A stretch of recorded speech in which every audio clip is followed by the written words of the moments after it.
সম্মানিত প্রাণপ্রিয় কুমিল্লা পাস বুড়িচং ব্রাহ্মণপাড়াবাসী, আমি সবাইকে অন্তঃস্থল থেকে অভিনন্দন ও শুভেচ্ছা জানাচ্ছি। যে কারণে যে আলহামদুলিল্লাহ, আল্লাহ শুকরিয়া যে আমাদের আজকে বাসায় প্রক্রিয়ায় আমরা মনোনীত হয়েছি। আলহামদুলিল্লাহ, সর্বত আল্লাহ রাব্বুল আলামিন শুকরিয়া জ্ঞাপন করছি।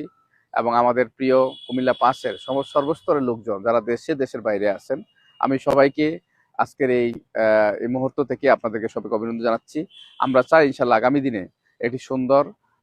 আগামী দিনে সবার জন্য বসবাসযোগ্য একটি এলাকা আমরা গড়ে তুলতে চাই। যে এলাকাটা হবে বাংলাদেশের জন্য একটি মডেল, যারা উন্নয়ন থাকবে, শিক্ষা থাকবে। আমাদের এই এলাকা হবে একটি দুর্নীতিমুক্ত, একটি মাদকমুক্ত এবং একটি বৈষম্যমুক্ত আমরা এলাকা গড়বো ইনশাআল্লাহ।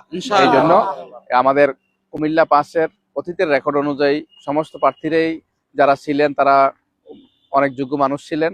আমরা আশা করি আগামী দিনে কুমিল্লা পাসের প্রার্থী তারা অনেক সচেতন, এলাকার মানুষ অনেক সচেতন এবং তারা অনেক কিছু বুঝেন।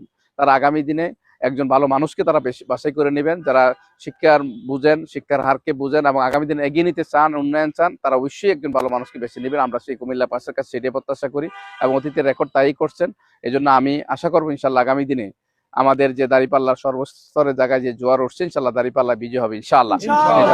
এই জন্য আমি সবাইকে ধন্যবাদ জানিয়ে, আমাদের এই তরুণরা হচ্ছে আমাদের শক্তি, আমাদের অহংকার। এই তরুণরাই আগামী দিনে যে নতুন একটি বাংলাদেশ দিয়েছে, তাদের একটা মূল স্লোগান ছিল উই ওয়ান্ট জাস্টিস। আমরা সেটাকে ফলো করবো ইনশাআল্লাহ। আমরা এরকম একটি তরুণদের নিয়ে আগামী দিনে একটি সুন্দর আমরা কাঙ্ক্ষিত আমরা এলাকা গড়বো ইনশাআল্লাহ।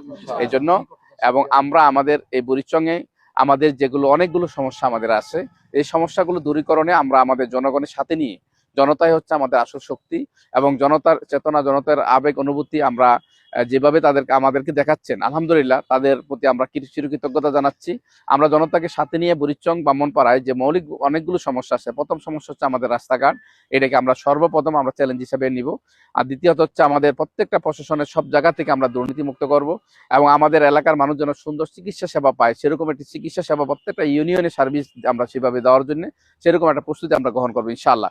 আমাদের তরুণদের কর্মসংস্থানের জন্য আমরা ব্যবস্থা করব, যেন আমাদের অনেক শিক্ষিত তরুণ ভাইয়েরা আছেন যারা আমাদের চাকরির অভাবে তারা ঘুরে ফিরে বেড়াচ্ছেন। আমরা চাই তাদের তরুণদেরকে আগামী দিনে সঠিক কর্মসংস্থানের ব্যবস্থা করে দেওয়া। আর এখানে আমাদের বড় সমস্যা হচ্ছে আমাদের এলাকায় সীমান্তবর্তী এলাকার কারণে মাদক একটা বড় সমস্যা। আমরা চাই এলাকাকে একটি শতভাগ মুক্ত, একটি মাদক মুক্ত এরিয়া করতে ইনশাআল্লাহ। তো আমরা আমাদের বিশ্বাস করি ইনশাআল্লাহ আমরা সবাই মিলে কাঁধে কাঁধ মিলে এগিয়ে যেতে পারি এবং আমরা আমাদের শিক্ষা উন্নয়নকে আমরা কাজে লাগাইতে পারি ইনশাআল্লাহ। আমরা এলাকায় একটি সুন্দর এলাকায় পরিণত করতে পারবো ইনশাআল্লাহ।